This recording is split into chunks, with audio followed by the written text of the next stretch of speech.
Welcome to Elections 101 in 5, your dependable guide for simplified and concise information on Nigeria's 2022 Electoral Act and our electoral process.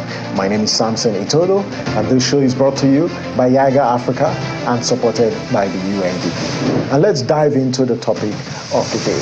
Who is a party to an election dispute? We went to the street to ask Nigerians and listen to their responses. Here is how some Nigerians answered this question when we asked them. I think it's those that have been wrongly not chosen as the correct candidate, or those that were not, they felt cheated.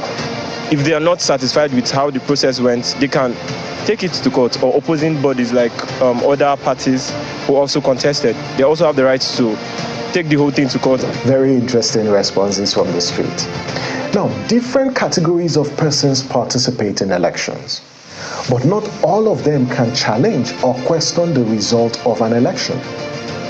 The provision of Section 133 of the Electoral Act clearly spells out candidates and parties eligible to question or present an election petitions, as well as the parties that can be sued. One major condition that must be fulfilled is participation in the election. So only those who participate in an election can be parties to an election dispute. Now, these persons include, number one, a candidate in an election; two, a political party that participated in the election; three, if the person filing the petition, the person filing the complaint, complaint of an INEC official, e.g., electoral officer, presiding officer, and returning officer, the law does not require joining these officers or persons because the Electoral Commission and INEC is already made a respondent, to the petition. So INEC is also a party, in an election petition. These parties are considered necessary parties in an election petition. They must be included in the petition, else the petition will fail. These necessary parties are statutory parties based on provisions of the Electoral Act. Now, let's break this further.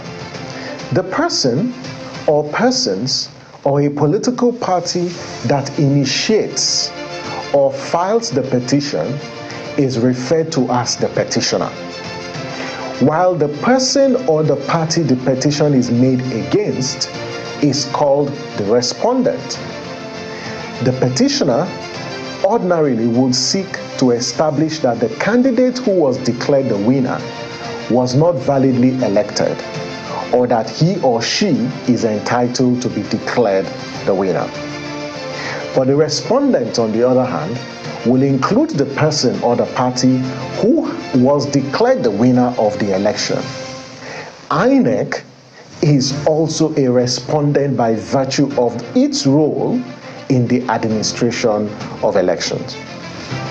So it is important to note that a tribunal or court shall not entertain any petition that seeks to question an election result or a winner declared by INEC unless the person declared a winner is joined as a party. It is important because the law says for a successful petition, the person who was declared a winner must be listed as a party or joined as a party in that petition if that petition must succeed. And that's Elections 101 in 5. Now you know parties to an election petition, because joining wrong parties can lead to a failure of your petition. This information is important for you as a citizen to follow the election dispute resolution process on the 2023 elections. My name is Samson Itodo. See you next time.